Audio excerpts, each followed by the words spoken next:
television was still hampered.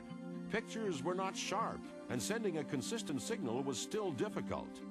Engineers had to learn how to send the TV signal through trees and buildings and hills. Interference was everywhere. Even the electronic pulse from a car spark plug could interrupt the television signal. Scientists worked day and night trying to solve the problem. They made progress, but the price tag was alarming. Sarnoff had spent millions, and he was about to spend more. Other executives thought he was crazy, but Sarnoff was eager to begin broadcasting. On the third floor of Radio City, Studio 3H was converted for television broadcast. Sarnoff, the perfectionist, was there to oversee all the details. On July 7th, 1936, using the call letters W2XBS, a highly experimental broadcast was attempted. Members of the press and ad agency executives sat in front of TVs set up in Radio City. On screen, they saw dancers, singers, speeches, and films of Army maneuvers to cover set changes. Performers had to wear green and purple makeup for the camera to capture their faces. Temperatures from the hot lights soared. So at the end of this historic telecast, Sarnoff was soaking wet. The lights were so hot. He had, in fact, changed his shirt 3 times during the telecast. The next day, the Herald Tribune sneered at the blurred and foggy images, but the Times found the demonstration extremely interesting. Television still had technical and talent problems to overcome. To solve them, Sarnoff mobilized his team of researchers and turned the city of New York into a research laboratory. Television would work. Sarnoff would make sure of that. Every kind of programming was tried. Here, a cameraman captures on film the very first television drama. Sets were rickety, the acting was over-exaggerated, and the lights were so hot that bits of paper which were supposed to look like snow stuck to the effusively sweating actors. In Radio City, the Rockettes were brought in for a broadcast, but had to be sent away. Only a handful would fit on the screen at one time. Finding talent wasn't easy. At first, television was a stigma for actors.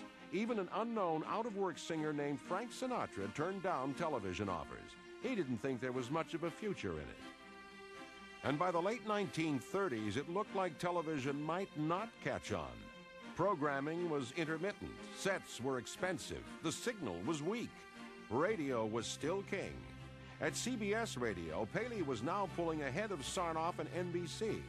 He had pulled in the best dramatists and newsmen to CBS with Edward R. Murrow and Orson Welles, and audiences responded. Sarnoff needed a public relations coup to take back the momentum. He soon found the perfect forum to sell his idea of television to a curious but skeptical public. 26 million people visited the New York World's Fair of 1939. I hereby dedicate the World's Fair, and I declare it open to all mankind. The 1939 World's Fair was a momentous occasion in television history. Most of the public had heard of television. Few had actually seen it. The theme was the future, and the biggest corporations gathered to unveil the most sophisticated technological breakthroughs. The world's first fluorescent bulb, nylon stockings, Wonder Bread, even a newfangled invention called plastic amazed the public. At RCA's pavilion, fairgoers could view television. For a small fortune, they could take one home. David Sarnoff took the occasion to announce the beginning of regular broadcasting in America. The historic moment was captured on audio tape. It is with a feeling of humbleness that I come to this moment of announcing the birth in this country of a new art so important in its implications that it is bound to affect all society. For 2 hours a week, the people of New York could now tune into regular broadcasts on NBC. There were no Nielsen ratings. No one knew who Lucille Ball or Jackie Gleason or Walter Cronkite were. There were only 200 sets in all of New York, but television was now a reality. Philo T. Farnsworth was mentioned at the World's Fair for his invention of the world's first incubator. The inventor who had done so much for television was all but forgotten. When Farnsworth, in retreat at his New England lake, heard that Sarnoff had taken credit for the birth of television, he remarked, "The baby has been born with a beard." Progress in production methods for TV was slow. Even early attempts at commercials were fraught with production hazards. Ford, for example, tried to do an arty shot of a new 1940 Ford or 41 Ford behind a fishbowl, and they forgot about how hot the studio lights would be, and so this very arty shot suddenly went on the air with a lot of dead fish at the bottom of a fishbowl because they'd been killed by the water, which had actually been brought up to a boiling level by the studio lights. Your throat can tell. It's Despite the problems, broadcasting was emerging as a powerful and potent social force, and Washington was taking notice. The Federal Communications Commission had been formed to help shape radio and television. In 1940, the new FCC chairman, James Fly, wanted to keep a strong hand over the emerging world of television.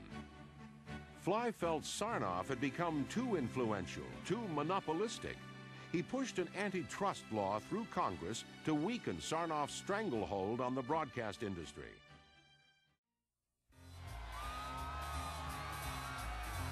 By the mid-1940s, the troops were coming home from war, and America was about to enter an era of prosperity and growth unparalleled in history. America was working harder and playing harder, and television would soon become a favorite pastime. By now, the technology was improving steadily. At RCA, Vladimir Zworykin invented a more efficient camera tube that could capture an image with fewer hot lights. The signal was being improved, in part the result of progress made in battlefield communications. But progress had created problems. There were no picture quality standards, almost no programming, and very few sets. Limited to bars and department store windows, television tantalized, promising the wonders of technology. And proud set owners explain television to admiring friends. There will probably be as many of these amateur explanations as there are set owners. But television was a wonderland few Americans could afford.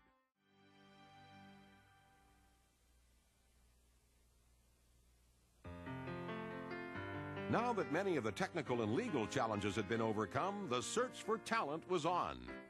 Executives didn't have to look very far. Vaudeville, a dying institution, was resuscitated. It was a talent pool America couldn't resist.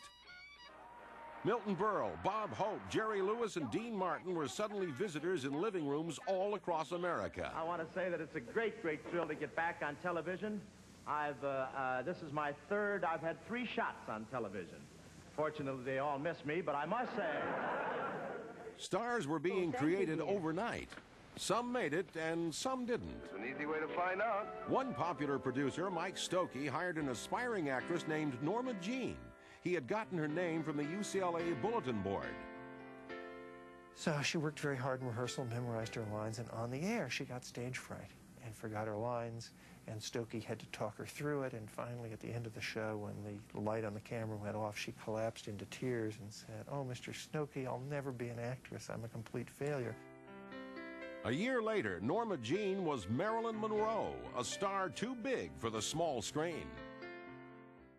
Viewers absorbed worldwide events in the intimacy of their homes. Few had ever heard of the men who made this stunning act of magic possible. The boy genius Philo T. Farnsworth was all but forgotten. When he appeared on Gary Moore's I've Got a Secret, the contestant couldn't even identify him. Philo had to tell him, "I was the man who invented television." The genius farm boy died in 1970 at the age of 64, depressed and in ill health. The last 10 years of his life, it was said he didn't want the word television uttered in his home. David Sarnoff, his place in history secure, could sit back and look at how his passion for television had changed the world. The boy who began with a Morse code key late in his life helped arrange telecasts from the moon.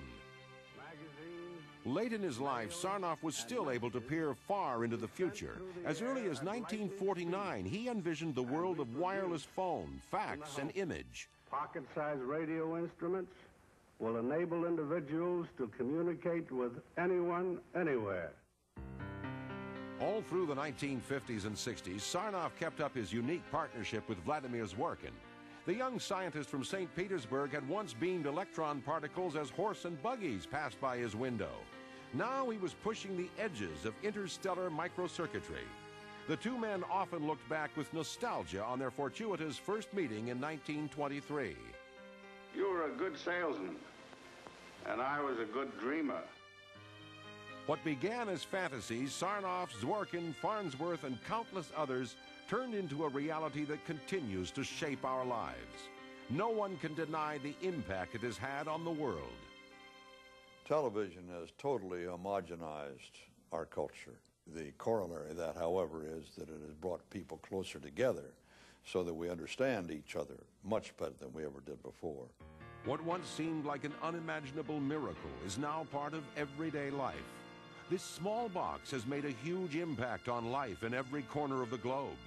Our world has grown smaller because of television, and our view of it has grown immeasurably larger.